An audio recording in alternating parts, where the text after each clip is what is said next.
আসসালামু আলাইকুম। আজকে এসএসসি ফিজিক্সের থার্ড চ্যাপ্টার বল সম্পর্কে খুঁটিনাটি যতটুকু দরকার ততটুকু আলোচনা করব। তো আমরা ফার্স্ট অফ অল আসি বলের সংজ্ঞাটা কি। তো বলের সংজ্ঞা জানতে গেলে আমাদেরকে কি করতে হবে, নিউটনের যে তিনটা সূত্র ছিল না, ওই সূত্র থেকেই বলের সংজ্ঞা, বলের পরিমাণ এগুলো পাই। দেখো আমরা কি জানি, নিউটনের প্রথম সূত্র, নিউটন ফার্স্ট ল। প্রথম সূত্র কি ছিল? বল প্রয়োগ না করলে, বল প্রয়োগ না করলে কি হবে? স্থির বস্তু থাকবে। কেমন? স্থির থাকবে। স্থির বস্তু স্থির থাকবে। আর যেটা সমবেগে গতিশীল ছিল, সমবেগে গতিশীল বস্তু কেমন থাকবে? সমবেগে চলতে থাকবে। ঠিক আছে, এখান থেকে দেখো বলের সংজ্ঞা হয়। বল প্রয়োগ না করলে যদি এটা হয়, তাহলে বল প্রয়োগ করলে কি হবে? স্থির বস্তু গতিশীল হবে, আবার সমবেগের বস্তু কি হবে? বেগের পরিবর্তন হবে। তাহলে বলের সংজ্ঞা যদি আমি দিতে চাই, কি করবো? এখানে যা লাগাই দিব। যেমন বলের সংজ্ঞা যদি দিতে চাই, বল কি হবে? এখানে শুধু লাগবে কি?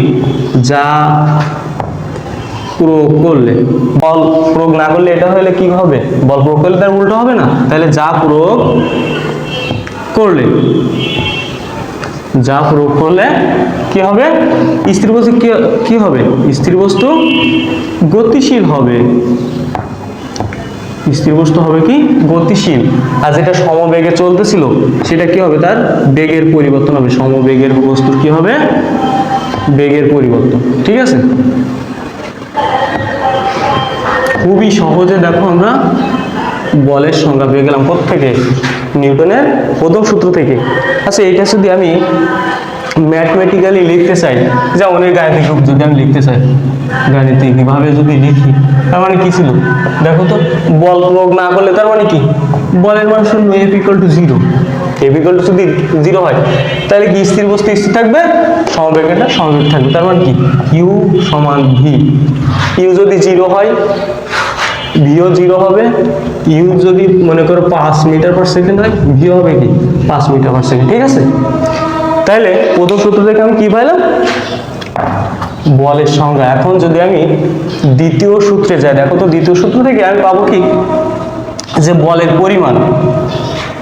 দ্বিতীয় সূত্র থেকে পাবো কি? দ্বিতীয় সূত্র, মনে করো এখানে লিখলাম দ্বিতীয় সূত্র। ঠিক আছে, তা দ্বিতীয় সূত্র কি বলছিল? বল প্রয়োগে কোনো বস্তুর ভরবেগের পরিবর্তন। আমি আগে লিখি, বল প্রয়োগে কোনো বস্তুর ভরবেগের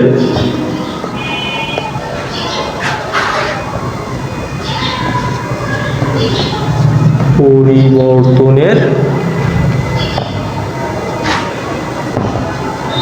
হার তার উপর প্রযুক্ত বলের সমানুপাতিক।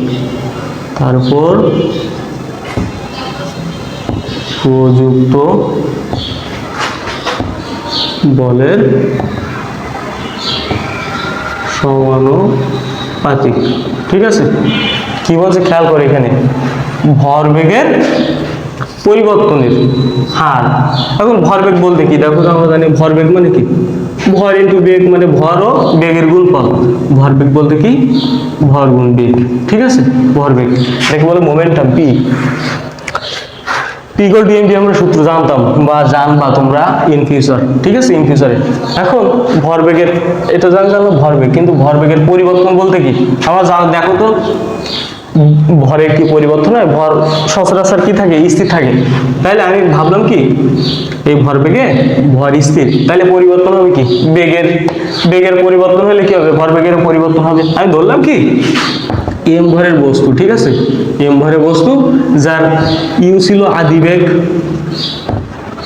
ইউ কি ছিল? আদিবেগ। ভি ছিল শেষ বেগ, শেষ বেগ। ঠিক আছে, এখন তাইলে দেখো তো, আমি যদি পরিবর্তন বের করতে চাই, আমি লিখলাম কি? আদি ভরবেগ। আদি ভরবেগ কি হবে? ভর হচ্ছে আমার এম, আর বেগ কত আদি যেহেতু, তাহলে ইউ, এম ইউ। ঠিক আছে, লিখলাম শেষ ভরবেগ। এটা কেন বের করতেছি বুঝতে পারবো। দেখো শেষ ভরবেগ কি হবে, তাহলে এম মানে ভর ইন্টু বেগ, বেগ কত দেখো তো শেষ বেগ ভি।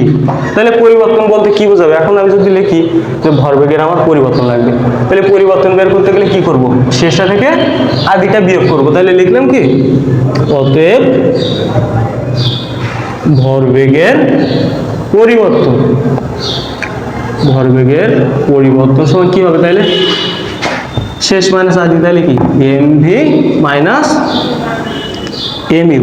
কিন্তু দেখো তো আমি ভরবেগের পরিবর্তন বের করলাম, কিন্তু আমার কি লাগবে, ভরবেগের পরিবর্তন লাগবে নাকি পরিবর্তনের হার লাগবে, পরিবর্তনের হার। হার বলতে কি, একক সময়ে যে পরিবর্তন, একক সময় বলতে কি মানে সময়ের সাপেক্ষে ভাগ করবো। তাহলে আমি লিখলাম কি, ভরবেগের পরিবর্তনের হার। সেক্ষেত্রে কি হবে দেখো তো, ওই যে ভরবেগের যে পরিবর্তন সেটাকে কি করব, সময় টি দিয়ে ভাগ করব। তাহলে এখানে আমার টি সমান কি, সময়।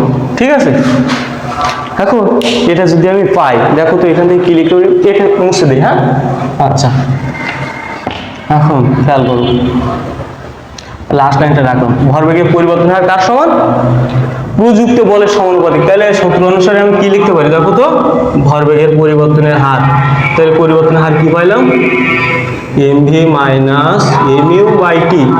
এটা কি পরিবর্তনের হার কার সমানুপাতিক, প্রযুক্ত বল। প্রযুক্ত বল কি এফ, আমার এফটা কি ছিল, বল ছিল, তাই না, সমানুপাতিক। এখন এই সমানুপাতিক যদি আমি উঠাইতে যাই তাহলে কি একটা ধ্রুবক আসে না, তাই আমি ধ্রুবক দিলাম মনে করি এখানে, বা M V minus M U by T সমান সমানুপাতিক ধ্রুবক আমি কে, আগে ছিল এফ। এখন এই কে এর মান উনি ধরছিল কি ওয়ান, কে এর মান সবসময় ওয়ান ধরা হয়, তো ওয়ান এফ এর সাথে যদি ওয়ান করে করি শুধু এফই থাকবে না, তো এটা মুছে দিলাম। ঠিক আছে, এফ পাইলাম। তাহলে এখান থেকে কি লিখতে পারি দেখো তো, এফ সমান এটা লিখতে পারি না, এফ সমান M V minus M U by T, এটা লেখা যেত অবশ্যই।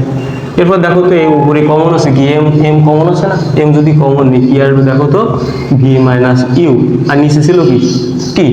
এখন আমরা দেখো গতি চ্যাপ্টার পড়ছিলাম ত্বরণ, ত্বরণ বা অ্যাক্সিলারেশন, ত্বরণ এর সমান কি ছিল, আর ত্বরণ বলতে কি জানি, সময়ের সাথে বেগের পরিবর্তনের হার। বেগের পরিবর্তন বলতে কি, শেষ বেগ মাইনাস আদি বেগ, বেগের পরিবর্তন, তার হার বলতে কি সময় দিয়ে ভাগ। এটাই কি ছিল ত্বরণ। তাই দেখো তো ভি মাইনাস ইউ বাই টির পরিবর্তে কি, এইটুকের পরিবর্তে আমি কি এ লিখতে পারি না, তাহলে কি আসবে দেখো তো এম, আর ওটিকের পরিবর্তে কি এ, তাহলে এফ সমান কি এম এ পেয়ে গেলাম না। এইটাই ছিল কি আমার নিউটনের সেকেন্ড ল।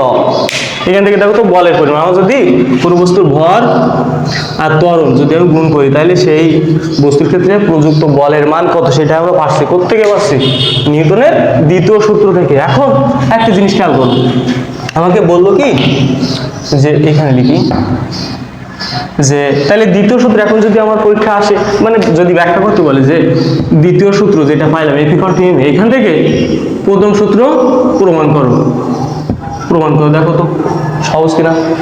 দ্বিতীয় সূত্রে কি জানি, এফ সমান 0 না, এফ সমান এম এ আমি জানি। আর প্রথম সূত্রে কি ছিল আমার, প্রথম সূত্রে আমার কি ছিল, এফ ইকুয়াল টু 0, তাই না, এফ ইকুয়াল টু কি 0 ছিল না, তাই আমি এফ এর মান এখানে 0 বসাইলাম।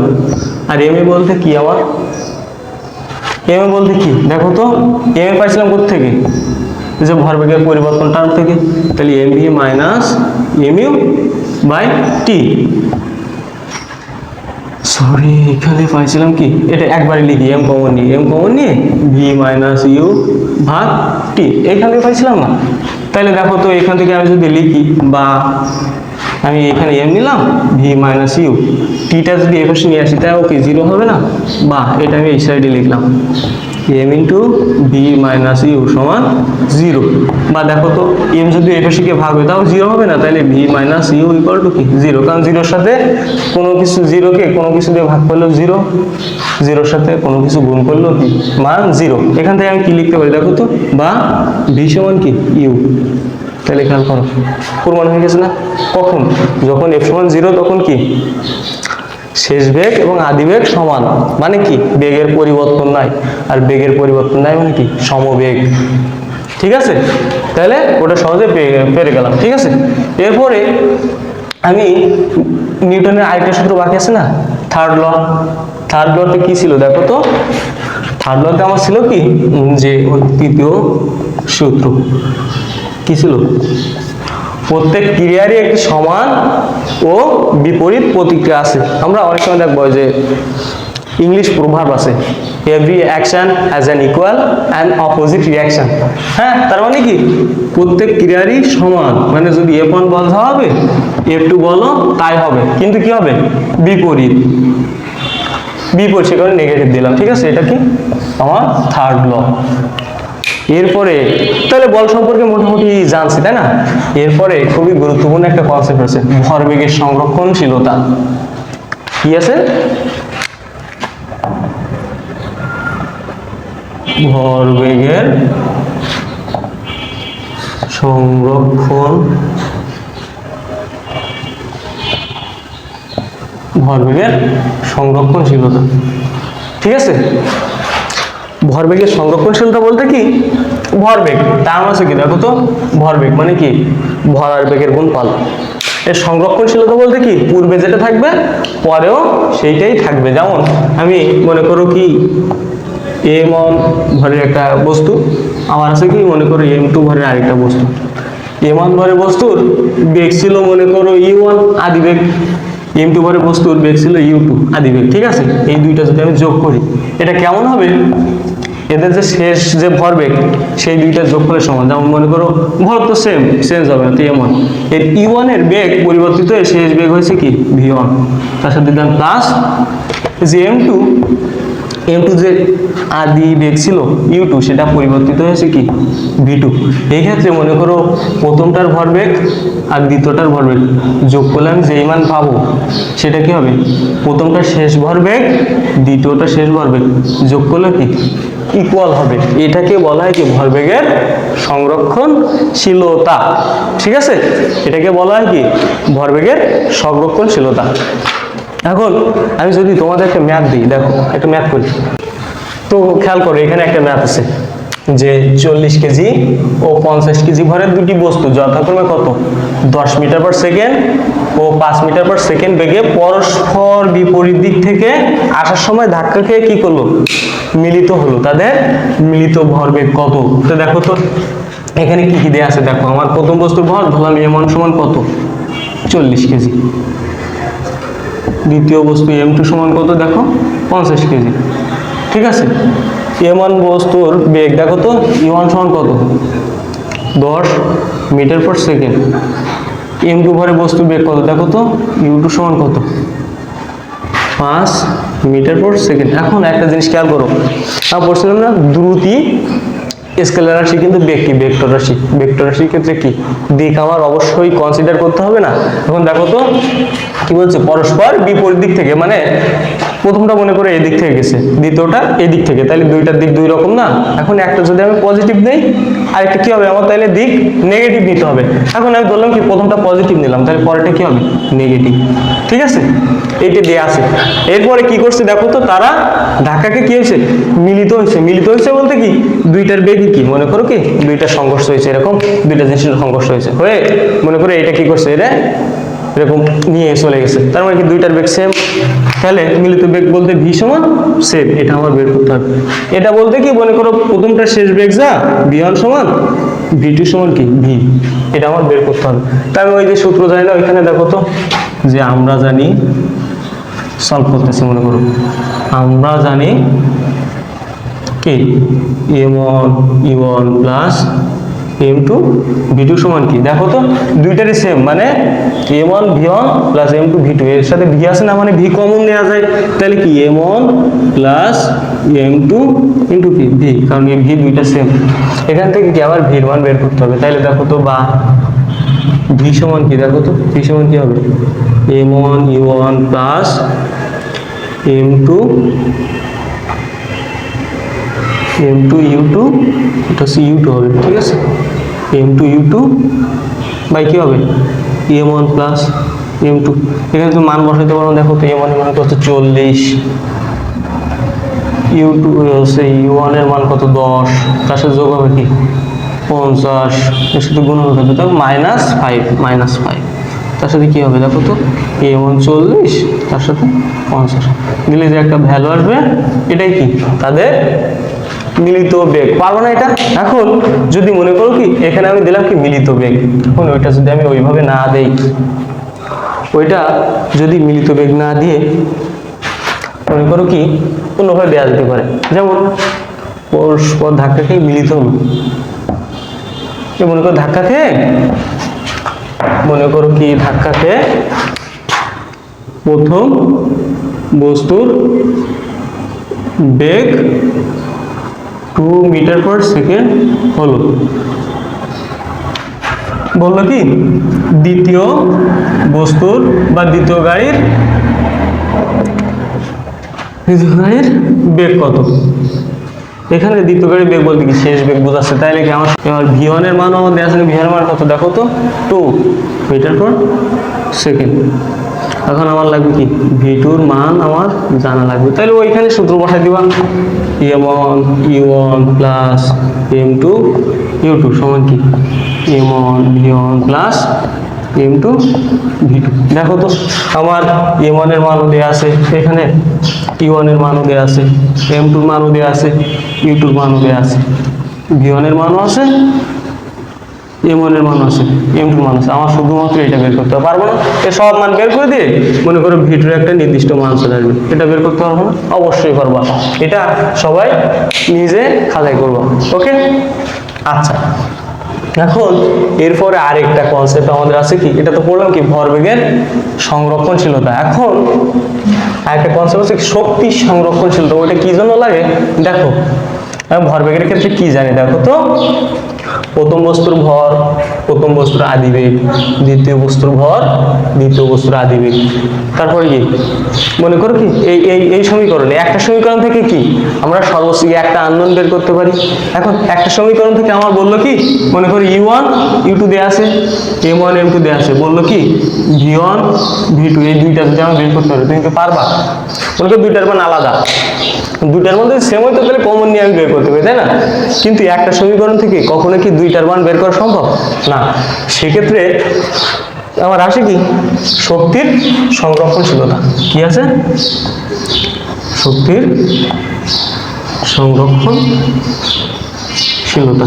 এখন শক্তির সংরক্ষণশীলতা বলতে কি শক্তি সংরক্ষিত থাকে, মানে যেক্ষেত্রে শক্তির কোনরূপ অপচয় হয় না, ঠিক আছে? সেটাকে বলা হয় কি স্থিতিস্থাপক মাধ্যম, ঠিক আছে? স্থিতিস্থাপক, ঠিক আছে? স্থিতিস্থাপকের ক্ষেত্রে তোমার কি হয় শক্তির সংরক্ষণশীলতা ফলো করা হয়। আর যে ক্ষেত্রে মনে করো কি আমার শক্তির সংরক্ষণশীলতা ফলো করে না, মানে কি শক্তির অপচয়, সেটাকে বলা হয় কি অস্থিতিস্থাপক, ঠিক আছে? তো এখান থেকে আমি মনে করি কি শক্তি বলতে কি শক্তি মনে করি কি যে এটাই এইখান থেকে আমি বের করি, মনে করো কি প্রথম বস্তুর ভর m1 মানে শক্তি বলতে কি গতিশক্তি। এখন প্রথম বস্তুর ভর মনে করি m1, বেগ u1 m2 u2। এখন গতিশক্তির আমার টার্ম কি জানি half into m V square, মানে কি হাফ ভর ইন্টু বেগের স্কোয়ার। এখন ওইটা যদি আমি এখানে লিখি দেখো তো, যে প্রথম বস্তুর ক্ষেত্রে হাফ ইন্টু কি দেবো, প্রথম বস্তুর ভর m1 বেগ কত u1 তার স্কোয়ার, প্লাস দ্বিতীয় বস্তুর কি ক্ষেত্রে কি দেখো তো হাফ ইন্টু ভর কত m2 বেগ কি u2 তার স্কোয়ার। তাহলে প্রথম দুইটা বস্তুর যে শক্তি সেটা কেমন হবে, শেষেও কি সেম থাকবে, তাহলে কি হবে half into m2 v2 square plus half into কি হবে sorry m1 v1 square m2 v2 square. এখন খেয়াল করো, এখন কি একটা সমীকরণ পাইলাম না, এই দুইটা সমীকরণের সমন্বয়ে আমাদের লাগে কি তোমার বললো কি v1 এর মান মানে প্রথম বস্তুর শেষ বেগ, বা বললো কি দ্বিতীয় বস্তুর শেষ বেগ, দুইটা একবারে বের করতে বলতে পারি, দুইটা বের করতে কেমন দুইটা ইকুয়েশন পাইছি না, এই দুইটা সমন্বয় করে একটা সূত্র আসে, ঠিক আছে। তো সেইটা আলাদা একবার তোমার বইয়ে সুন্দর করে সূত্রটা লেখা আছে, যে কিভাবে আসে সেটা বলে নাই, সেটা যদি আমি সহজে বের করতে চাই দেখো তো কি করতে পারি, খেয়াল করো এইটা আমি সহজে কি করতে পারি, দেখো তো হাফ যদি কমন নিই, হাফ কমন নিলে m1 u1 স্কয়ার তার সাথে প্লাস m2 u2 স্কয়ার, এবার সাথে হাফ কমন নেই, তাহলে উভয় সবগুলো হাফ কাটা যাবে না, তাহলে তখন কি হবে দেখো তো m1 u1 এর স্কয়ার প্লাস m2 u2 এর স্কয়ার সমান কি হবে m1 v1 এর স্কয়ার প্লাস কি হবে m2 v2 এর স্কয়ার। ওকে, এখন এই দুইটি সমন্বয় করে আমি এই যে v1 বা v2 এর মান আমি বের করতে পারি, দেখো কিভাবে। এখন উভয় সমীকরণে মনে করো কি এখান থেকে দেখো তো m1 গুলো আমি এক জায়গায় নিয়ে আসবো, m1 গুলো তো দুইটা m1 আর এখানে m1, এই দুইটার ক্ষেত্রে কি m1 কমন যায় না, তাই আমি যদি m1 কমন নিই তো দেখো তো ওইটা এবার আসলে কি হবে u1 মাইনাস v1। ওকে, তারপর কি m2 গুলো আমি এক সাইডে নেবো, তো m2 আর m2 সেম না, তাই কমন যায়, m2 যদি কমন নিই তাহলে কি হবে সাথে v2, আর এটা এ পাশে গেলে কি হবে মাইনাস u2। ওকে, এটা আমি দিলাম কি মনে করো কি 1 নম্বর সমীকরণ। ওকে, এইখান থেকে দেখো আমি একই সেম কাজ করবো, m1 গুলো কাছাকাছি রাখবো, দেখো তো এখানে m1 এখানে m1, তাহলে m1 কমন যায়, তাই আমি m1 যদি কমন নেই তাহলে কি হবে এই পাশে আসলে আমার v1 স্কয়ার, এটা এই পাশে আসলে কি হবে মাইনাস v1 স্কয়ার, তার সাথে কি হবে আবার m2 গুলো যদি আমি এক জায়গায় নিই, দেখো তো m2 কমন যায়, m2 কমন দিলে কি থাকে আমার দেখো তো এখানে আছে কি v2 এর স্কয়ার, আর এটা সাইড আসলে কি হবে মাইনাস v2 এর স্কয়ার। মারুফ স্যার ভালো আছেন? দেখো তাহলে এটা আমি দিলাম কি আমার 2 নম্বর সমীকরণ। এখন এখান থেকে দেখো তো যে কোনো একটা দিয়ে ভাগ করতে পারি, 2 নম্বরকে আমি যদি 1 নম্বর দিয়ে ভাগ করি তাহলে সহজে দেখো আমি ক্যালকুলেশনটা পাই। এখানে আমি লিখলাম কি 2 নম্বর ভাগ 1 নম্বর যদি করি তাহলে কি হবে দেখো 2 নম্বর কি আছে আমার এখানে খেয়াল করো m1 into u1 square minus v1 square ভাগ কি প্রথমটা কি আছে দেখো তো m1 ইন্টু কি u1 মাইনাস v1 সমান প্রথমটা এই পাশে কি আছে m2 into v2 square minus v2 এর স্কয়ার ভাগ প্রথমটা কি আছে দেখো তো m2 into v2 minus u2। ওকে, এখন দেখো m1 m1 কাটা আবার বসে m2 ইন্টু কাটা, তাহলে কি থাকে দেখো তো আবার উপরে দেখো তো a square minus b square সূত্র আছে না, a square minus b square সমান কি জানি আমরা a প্লাস b ইন্টু কি a মাইনাস b। শেষে যদি এখানে সূত্র লিখে দেখো তো কি আসবে, সূত্র লিখে তাহলে কি আসবে দেখো এটা u1 plus v1 u1 minus v1, ঠিক আছে, আর নিচে কি আছে u1 মাইনাস v1। ওকে, আর এই পাশে দেখো তো a square minus b square সূত্র, তাহলে v2 plus u2 v2 minus u2, আর নিচে আছে কি v2 মাইনাস u2। ওকে, এখন দেখো তো u1 মাইনাস v1 কাটাকাটি, এইটা কাটাকাটি, তাহলে কি থাকলো দেখো এখানে থাকলো কি আমার যে u1 প্লাস v1 সমান কি v2 প্লাস u2। ওকে, এখন আমি চাচ্ছি কি এখানে মনে করো আমি v2টারে মান বের করলাম, v2 বা v2 সমান কি লিখতে পারি দেখো তো u1 প্লাস v1 মাইনাস কি u2 হবে না u2। এখন দেখো এই যে v2 যে মান পাইলাম এটা যদি আমি এইখানে বসাই দেই তাহলে সূত্রটা সহজে পেয়ে যাবে, ওইটা এখানে লিখলাম, মনে করো কি এটা মুছে দিই এই পর্যন্ত, আমি এখানে লিখি মনে করো কি ওইটা লিখলাম, এই যে এইখানে v2 জায়গায় আমি v2 মানটা বসাই দিই, দেখো তো m1 u1 plus m2 u2 সমান কি হবে দেখো তো m1 v1 প্লাস m2 আর v2 পরিবর্তে কি আছে দেখো তো v2 পরিবর্তে u1 plus v1 minus u2। দেখো কি করতে পারি বা m1 u1 plus m2 u2 সমান কি m1 v1 প্লাস দেখো তো m2 ইউ1 প্লাস, দেখো তো m2 দিয়ে এর সাথে গুণ করলে কি হয়, m2 v1, তারপর কি হবে মাইনাস m2 u2। ওকে, এরপরে দেখো এইখানে দেখো খেয়াল করো, এখানে v1 আর কি v1 দুটো কমন আছে না, আমি যদি v1 কমন নিই তাহলে কি থাকে দেখো তো, m1 প্লাস m2, ঠিক আছে। তার সাথে এবার কি আছে দেখো তো, plus m2 u1 minus m2 u2। ওকে, আর এর পাশে কি আছে, m1 u1 plus m2 u2। এখন বা দেখো তো এইগুলো এই সাইডে নিয়ে আসলাম, এইগুলা যদি এই সাইডে নিয়ে আসি দেখো তো u1 আমার কমন যায়, এই u1 কমন যায়, তো u1 যদি কমন নেই এটা এসে আসলে কি হবে দেখো তো, m1 মাইনাস এই u1 যদি এ পাশে আসে তা কি হবে, m1 মাইনাস কি হবে m2, কমন আছে কি আমার u1 দিয়ে দিলাম, তারপরে দেখো তো প্লাস দিলাম, প্লাস দিয়ে দেখো তো এখানে আছে m2 u2, এই পাশে আছে কি মাইনাস m2 u2, এটি এর পাশে আসলে কি হবে প্লাস হবে, প্লাস m2 u2, তাহলে m2 u2 কয়টা আছে দুইটা, তাহলে কি হবে 2 m2 u2 সমান কি পাশে এইটুক v1 into m1 plus m2। এখন আমার লাগবে শুধু এই v1 এর মান, এই v1 এর মান, তাই না, তাহলে v1 এর মান আমি পাইছি না, এখন এখানে লিখি দেখো তো, বা v1 সমান কি হবে, v1 সমান কি হবে m1 মাইনাস m2 u1, তার সাথে কি প্লাস 2m2 u2 বাই কি হবে m1 প্লাস m2। কত সহজে দেখো, কত সহজ না আসলে, অনেকক্ষণ চেষ্টার পরে কি কাঙ্ক্ষিত সূত্র বের করতে সক্ষম হইলাম। এখানে v1 এই সূত্রটা তোমার বইয়ে লেখা আছে, কিন্তু এই যে এতগুলো যে কথা বিস্তারিত এটা কিন্তু বলা নাই। একইভাবে তুমি যদি লিখো যে অনুরূপভাবে তুমি যদি v2 মান বের করতে চাও দেখো তো সহজে বের করা যায়, অনুরূপভাবে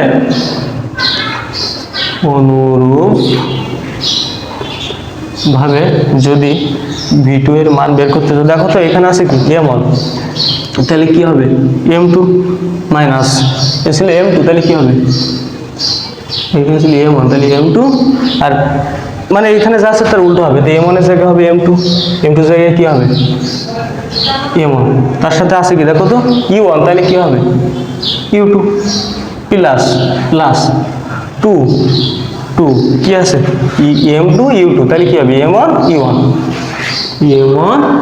u1 আর নিচে কি আছে দেখো তো m1 প্লাস m2, এটা উল্টা লিখলে কি সেই m1 m2 তো আসবে তাই না, তাহলে m1 প্লাস m2। দেখো তাইলে এই দুইটা সূত্র বইয়ে দেয়া আছে, কিন্তু আমি কি প্রতিপাদন করে দিলাম কিভাবে আসলো। এখন বলতে পারো এটার তাৎপর্য বা সিগনিফিক্যান্ট কি, সিগনিফিক্যান্ট বলতে কি তোমার ভরবেগের সংরক্ষণশীলতার সূত্র আছে কি, এটা দিয়ে বললো যে প্রথম রাশি শেষ বেগ বের করো, মানে v2 মান দেয়া নাই কিন্তু বের করতে বলছে, সেক্ষেত্রে কি করবা এটা অ্যাপ্লাই করবা। কিন্তু এই যে ভরবেগের সংরক্ষণশীলতা ওইটা আমরা কি করতে পারি উভয় ক্ষেত্রে ব্যবহার করতে, সব ক্ষেত্রে, এটা কি সব ক্ষেত্রে, এর কোনো লিমিটেশন নাই, সব ক্ষেত্রে ব্যবহার করতে পারি, ঠিক আছে। কিন্তু এটা কখন লাগে, আমি সাপোজ তোমাদের একটা উদাহরণ দিই, দেখো এই সূত্রটা আমি রেখে দিই, বাকিগুলো মুছে দিই। খেয়াল করো তুমি এইটা মনে করো v1 এর সূত্রটাও লিখে রাখি, v1, ঠিক আছে। এখন আমি দেখাই যে এর তাৎপর্য বা সিগনিফিক্যান্ট কি। তুমি ভাবো যে একটা গাড়ি, যদিও গাড়ি হয় নাই, একটা গাড়ি, ঠিক আছে আমার স্যার গাড়ি, তারপরে এইখানে দেখো এই ভাবলাম কি আর একটা গাড়ি, দুইটা গাড়ি, ঠিক আছে। এটা মনে করলাম আমি ভাবলাম কত কেজি দেওয়া যায়, আচ্ছা 1000 কেজি, এটা দিলাম কি 3000 কেজি, ঠিক আছে। এটা এদিকে যাচ্ছিল, বেগ ছিল কত মনে করো, এর বেগ ধরলাম কি আমি 50 মিটার/সেকেন্ড, ঠিক আছে। আর এটা তার বিপরীত দিক থেকে আসতেছিল কত 30 মিটার/সেকেন্ড। এখন বললো কি এখান থেকে দেখো তো প্রথম গাড়ি আমি ধরলাম কি এটা m1 এর মান, ঠিক আছে, তাহলে এটা কি u1 এর মান, ঠিক আছে। এটা ধরলাম কি আমি m2 এর মান, এটা কি ধরলাম আমি u2 এর মান। এখন আমি বলতে পারি মনে করে আমি ধরলাম এটা a গাড়ি, এটা কি বি গাড়ি। ওকে, এখন আর বললো কি যে এখান থেকে তোমার প্রথম গাড়ির শেষ বেগ বের করো। তাই শেষ বেগ বলতে কি আর v1 এর মান বের করতে বলছে না। এখন দেখো তো এখানে আবার এই সূত্রে কি কি দেওয়া আছে, m1 u1 m2 u2, আমার কি v2 এর মান দেওয়া আছে না? তাহলে এই সূত্র দিয়ে আমি কি পারবো না। সেক্ষেত্রে আমি v1 সমান কি লিখবো দেখো তো, এই যে এটা বের করলাম, এই যে m1 মাইনাস m2 তার সাথে কি আছে u1 plus 2 into m2 u2 by কি হবে m1 প্লাস m2। ওকে, তখন দেখো তো মানটা তুমি বসে যাও, m1 এর মান কত আমার 1000 মাইনাস 3000 তার সাথে u1 এর মান কত 50 প্লাস 2 ইন্টু দেখো তো m2 এর মান কত, m2 এর মান 3000 বেগ কত 30। ওকে, আর নিচে কি দেখো তো 1000 প্লাস 3000, এখান থেকে তুমি কি পাবা না। একইবার যদি বলে যে দ্বিতীয় গাড়ি বেগ বের করো, তো একটা সূত্র দিবা, যদি মনে করো তোমার v1 এর মান দেয়া না থাকে তাহলে v2 বলতে এটা। আবার তোমার বললো কি এটা না দিয়ে মনে করো কি বললো যে প্রথম গাড়ি তো যাচ্ছে, আবার এই যে বি গাড়ি যেটা ছিল এইটা কি করলো সংঘর্ষ হইলো, সংঘর্ষের পরে দ্বিতীয় গাড়িটার বেগ যেদিকে যাচ্ছিল ওইদিকে কত মনে করো 2 মিটার পার সেকেন্ড বেগ হইল। সেক্ষেত্রে এ গাড়ির শেষ বেগ কত, এ গাড়ির শেষ বেগ কত, শেষ বেগ কত। এখন দেখো তো আমার এই গাড়ি বলতে কি আমি যেহেতু u1 ধরছি তাহলে কি আমার লাগবে কি v1 এর মান। তা দেখো তো v1 এর মান বের করতে গেলে আমার দেখো তো m1 u1 m2 u2 আবার কি এইটা কি আমার v2 এর মানও দেয়া আছে না, v2 এর মানও দেয়া আছে না, দেয়া আছে v2 এর মানও তো এই দেয়া আছে, আমার এই দেয়া আছে। তাহলে কি দেখো তো এর সাথে আমার m1 u1 দেয়া আছে, m2 u2 দেয়া আছে, m1 v1 এর মান আমার দেয়া নাই কিন্তু m2 এর মান দেয়া আছে, v2 এর মানও কি এখানে দেয়া আছে। তাইলে কি তখন এই সূত্র দিতে পারবো না। তাইলে মোট কথা বলতে কি তো মনে করুন শেষ ভরবেগের যদি কোনোটাই না দেয়া থাকে এবং শেষ বেগ বের করতে বলে তাহলে তখন আমার শক্তির সংরক্ষণশীলতা যে v1 v2 যে সূত্র এটা অ্যাপ্লাই করব। আর যদি মনে করো কি প্রথম আর দ্বিতীয় যে কোনো একটা যদি শেষ বেগ দেয়া থাকে তাহলে আমি সহজেই ভরবেগের সংরক্ষণশীলতা নীতি ফলো করব। সেক্ষেত্রে একটা কথা আছে এখানে, কথাটা কি এটা যদি আমি পজিটিভ ধরে দিক বেগ কি আমার ভেক্টর রাশি, এটা পজিটিভ ধরলে এটা কি হবে নেগেটিভ, তাহলে এটাও কি হবে দেখো তো এটাও কি হবে নেগেটিভ হবে, কিন্তু এটা মাথায় রাখতে হবে। ঠিক আছে, এই খুবই কনসেপচুয়াল ম্যাথ, এগুলো দেখবা যত এসএসসি যত বোর্ড করছেন ম্যাক্সিমাম এই শক্তির সংরক্ষণশীলতা নয়তো ভরবেগের সংরক্ষণশীলতা। আর এই সূত্র কিভাবে আসছে এটা তো দেখাই দিলাম, আর মনে রাখবে একটু চেষ্টা করবা প্র্যাকটিস করবো, দ্যাটস এনাফ। ওকে, তো এই পর্যন্তই, আল্লাহ হাফেজ।